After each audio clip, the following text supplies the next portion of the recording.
Hi students, good morning. Welcome back to our physics classes.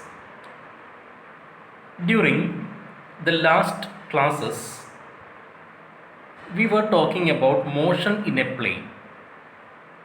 And from motion in a plane, we shifted to laws of motion. And there also we have some hints from motion in a plane.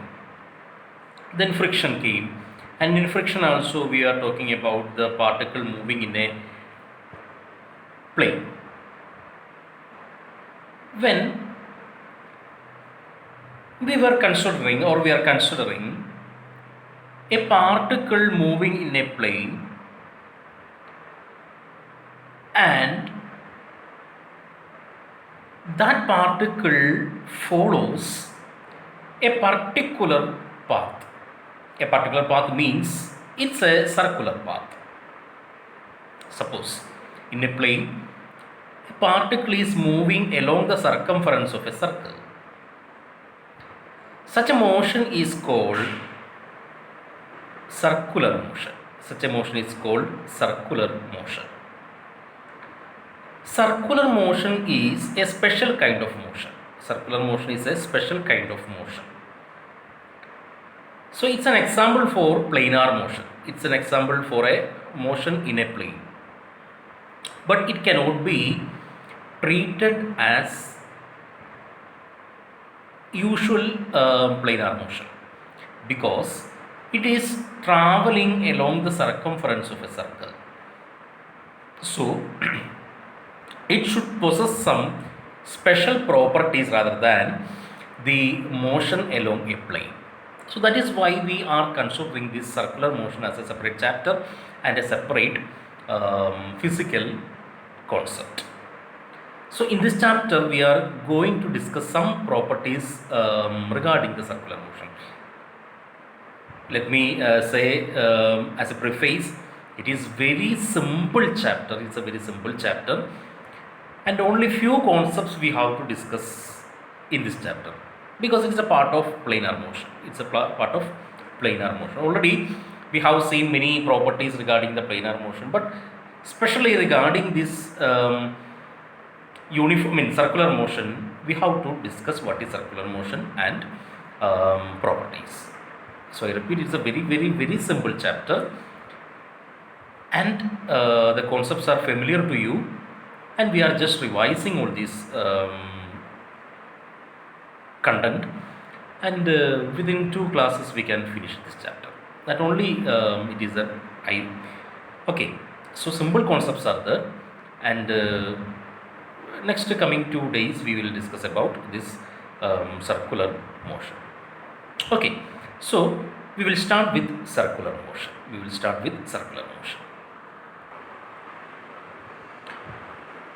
Okay, we will start with our new chapter number 8, that is uniform circular motion. Okay, I already told you circular motion is a special kind of motion. So motion of an object is said to be circular motion if it moves on a circular path. If a particle moves on a circular path, we can call its movement as a motion as circular motion.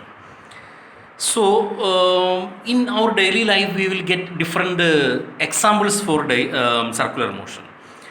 So when you are riding a bicycle and its wheels are moving in a circular path, so the rotation of automobile wheels are example for circular motion.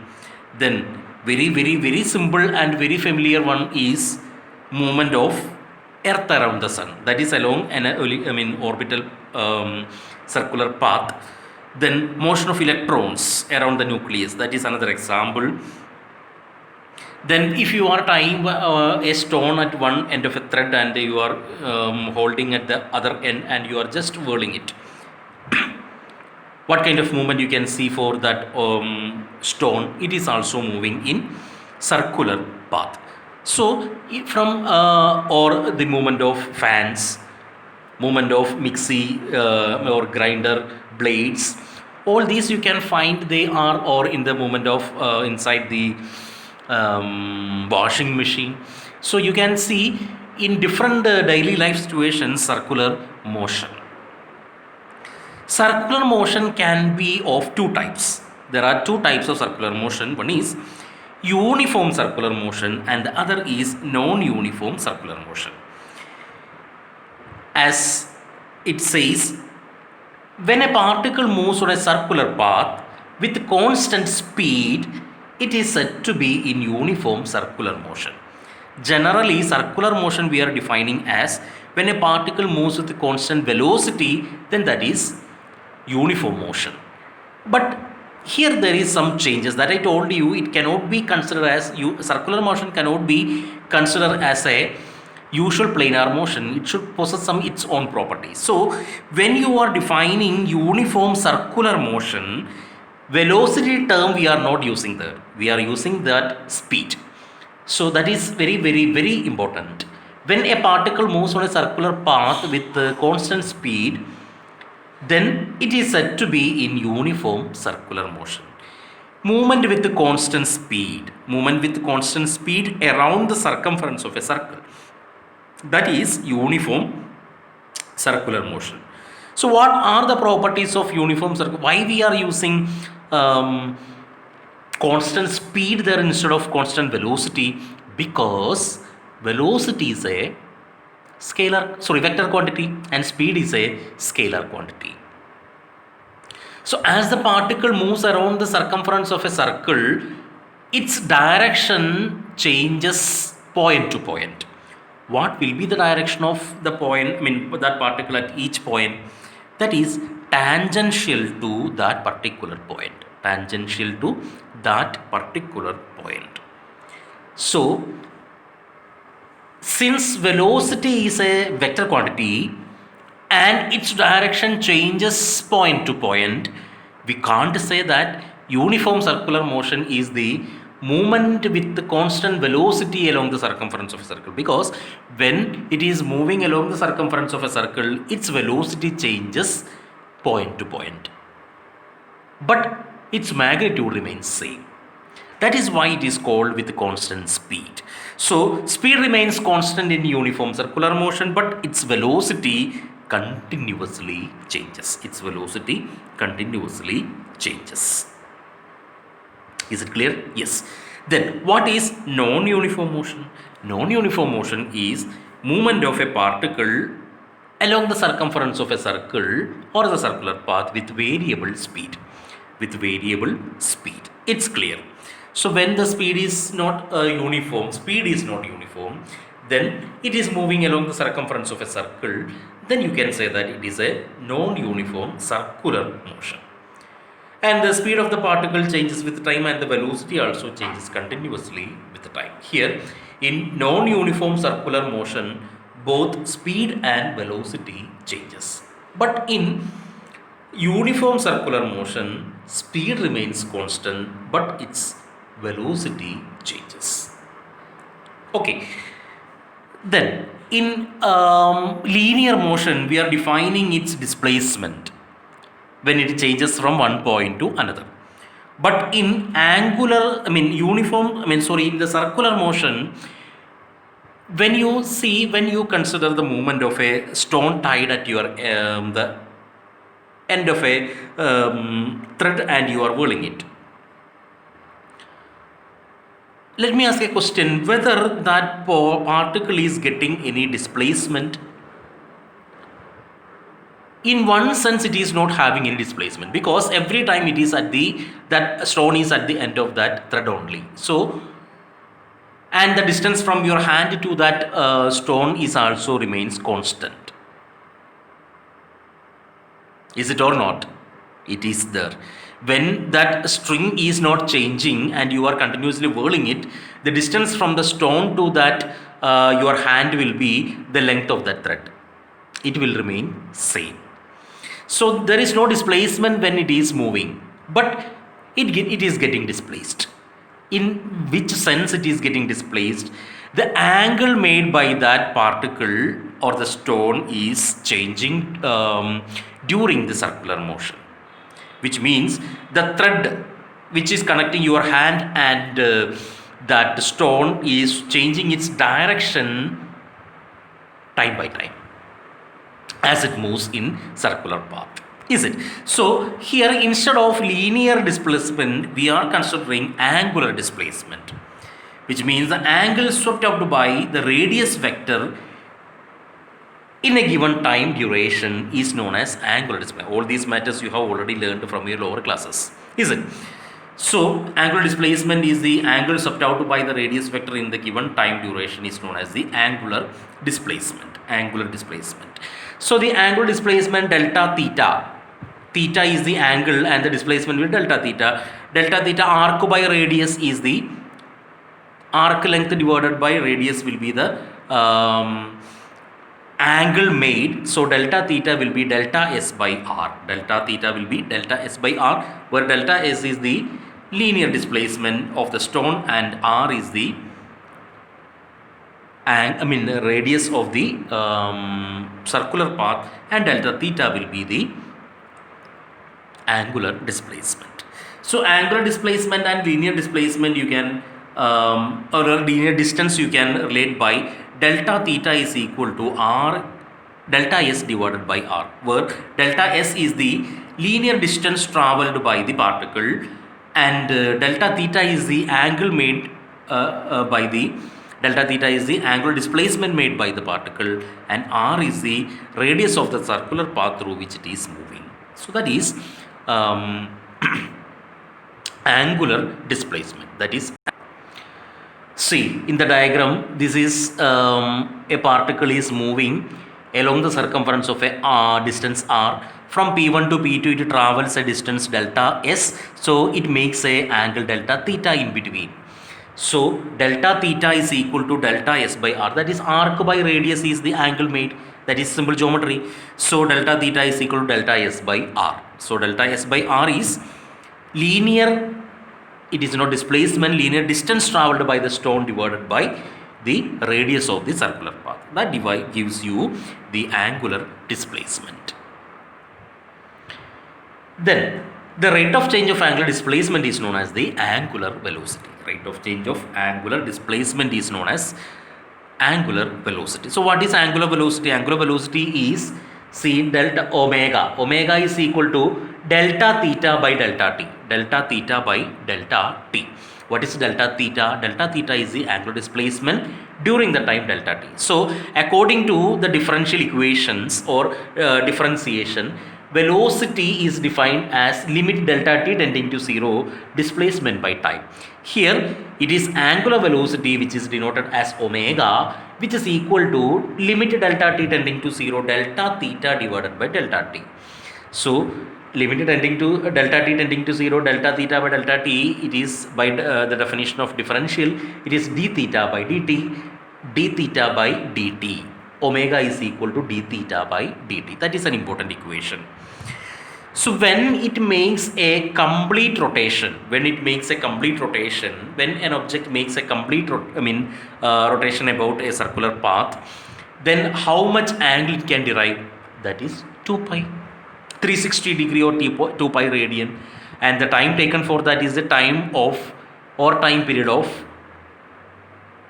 circular motion.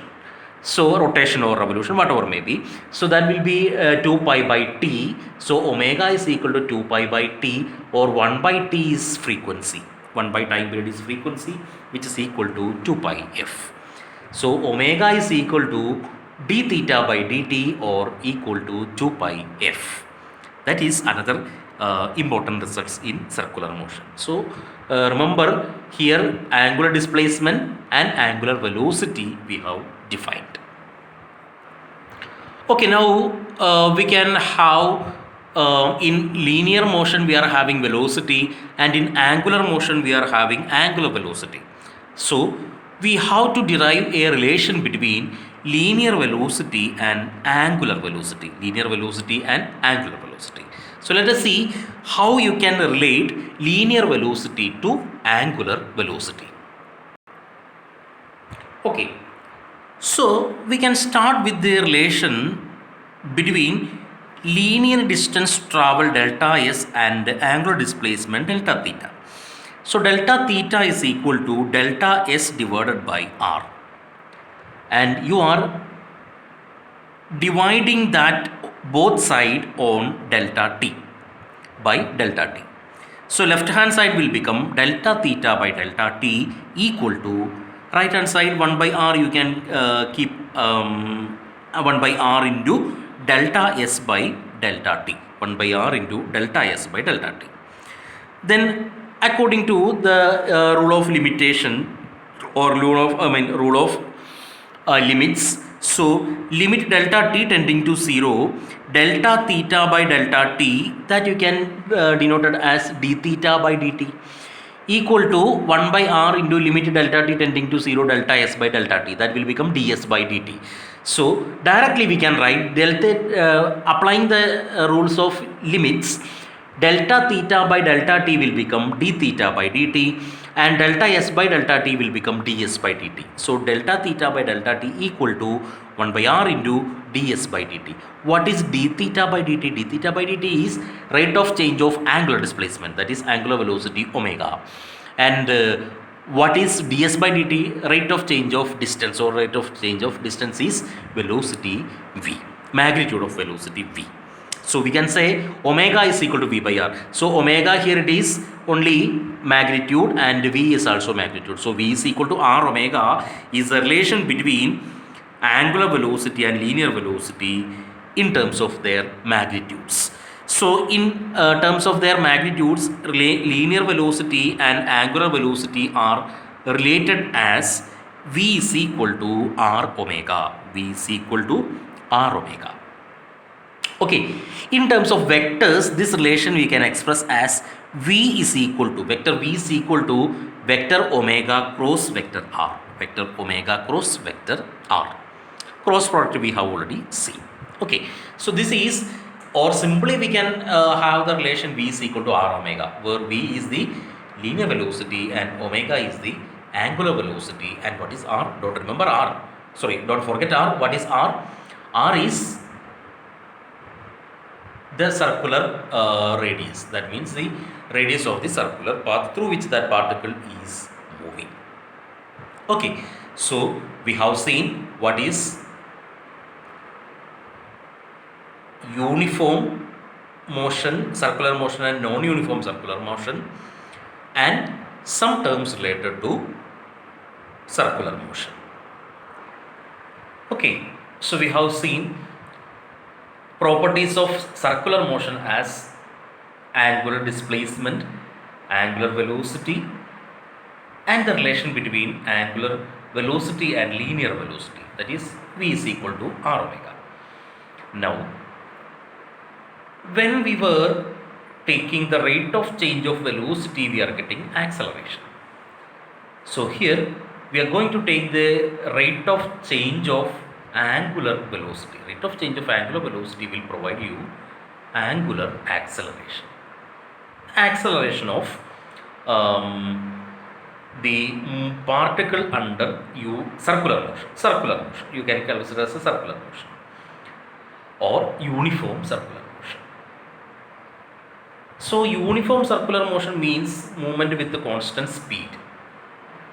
Acceleration means rate of change of velocity.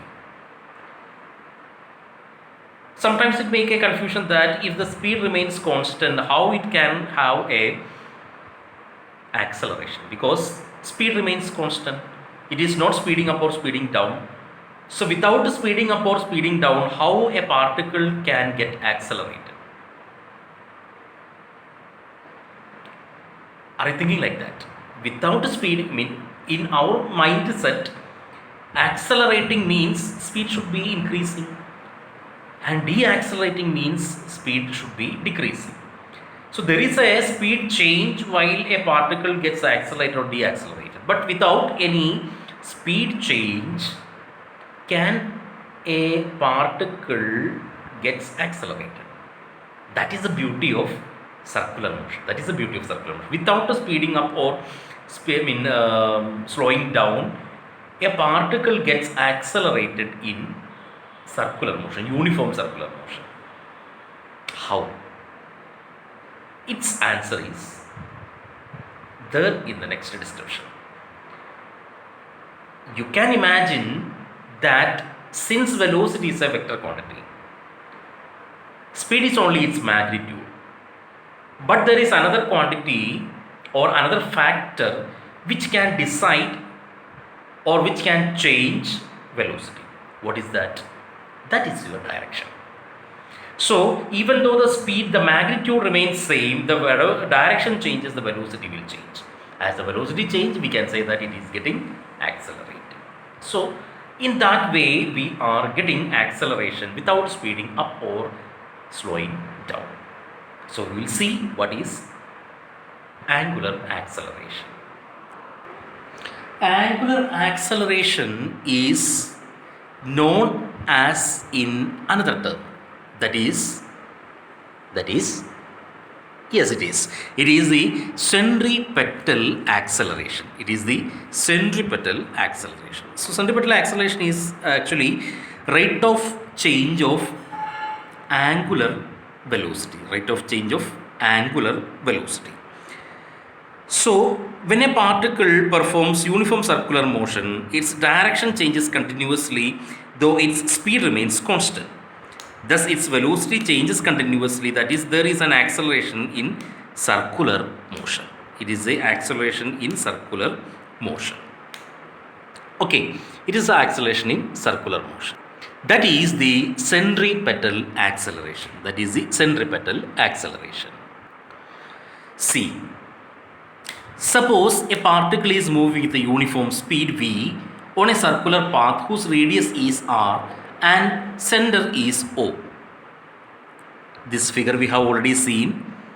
At every point of the path, the direction of the particle's motion would be tangential. At every point, the particle's velocity acts tangential to that particular point. It moves from P1 to P2 covering a distance delta S during an interval of time delta t.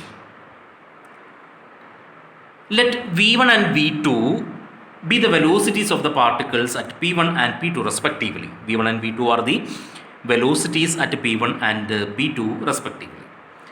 Magnitude of V1 and V2 will be same, but their directions are given in terms of vectors.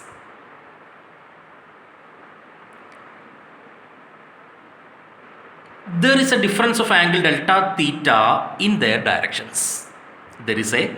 Since it makes an angular displacement delta theta, so their velocity is also having that delta theta in between them.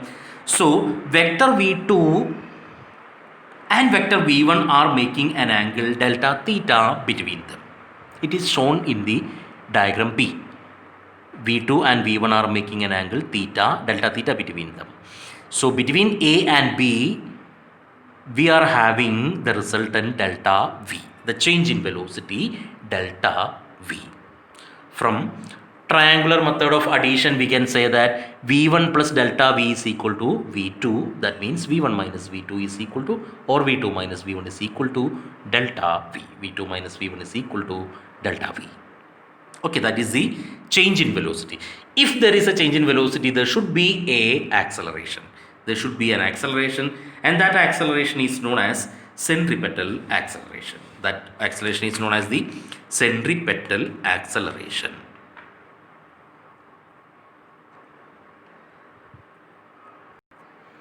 So the vector v2 minus vector v1 is delta v, and in the triangle OP1P2, in the diagram A, vector triangle QAB are similar. We have two vectors here, two triangles here. One is OP1P2 and ABQ. Hence, the ratio of their similar sides are equal. If two triangles are similar, the ratio of their sides are equal. So, P1 P2 divided by P1 O equal to AB divided by AQ. P1 P2 divided by P1O is equal to AB divided by AQ. What is P1 P2? P1 P2 is delta S. What is P1O? That is R. And what is AB? AB is delta V. You are considering now we are considering only its magnitude, so that will be taken as delta V, its magnitude only, remember. And what is AQ? AQ is again velocity V, it having a magnitude V. So delta S by R is equal to delta V by V. Then dividing both sides with the delta T. So delta V by delta T is equal to V by R into delta S by delta T. V by R into delta S by delta T.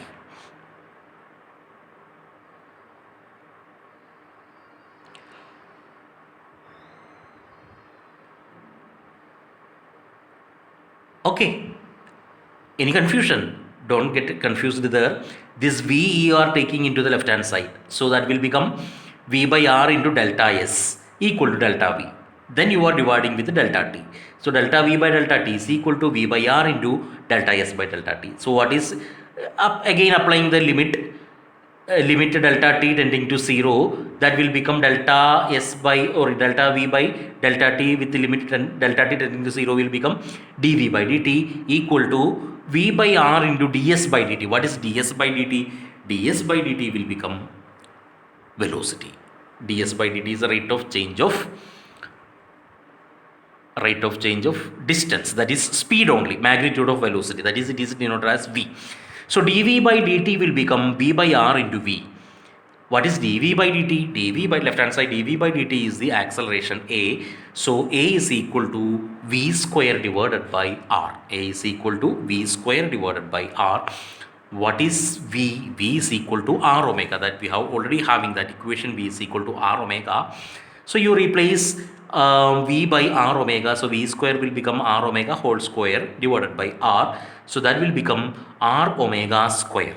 A is equal to R omega square. That is the equation for centripetal acceleration. That is the equation for centripetal acceleration.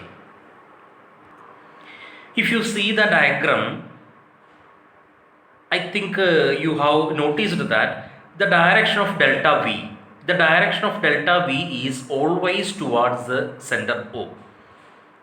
Wherever you are making the 2 points P1 and P2 and you are taking V1 and V2 at that point and taking delta V, the delta V will always point towards O, center O. That is why it is called centripetal acceleration. Centripetal means acting towards center seeking acceleration. That is the centripetal acceleration, center seeking acceleration. So here we have seen the centripetal acceleration for the case of uniform circular motion. Uniform circular motion means it is moving with the constant velocity. Suppose not constant velocity, constant speed. Remember that. So suppose it is a non-uniform circular motion. That means the speed is also not constant. And what will be the centripetal acceleration then? So at that condition, centripetal acceleration has two components. It's a vertical component and a radial component. Radial component means always acting towards the radius, center, and the another component is the tangential component. Here in the uniform circular motion there is no tangential component because its velocity remains constant throughout. Speed remains constant throughout.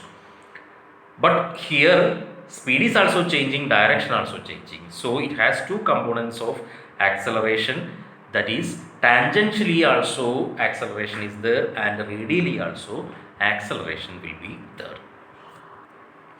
Okay, so it's a tangential component AT will become delta V by delta T, which is equal to dV by dt, and the radial component we already have V square by R. So the total acceleration, centripetal acceleration, will be root of A square R plus A square T, that is radial component root of the square of radial component and tangential component. This is the case when it is under non-uniform motion. It is under non-uniform motion. Now we have seen centripetal acceleration. Now remember Newton's second law. Newton's second law says that wherever there is an acceleration, there should be a force. Wherever there is an acceleration, there should be a force. And here we are having an acceleration which is pointing towards the center of the circular path.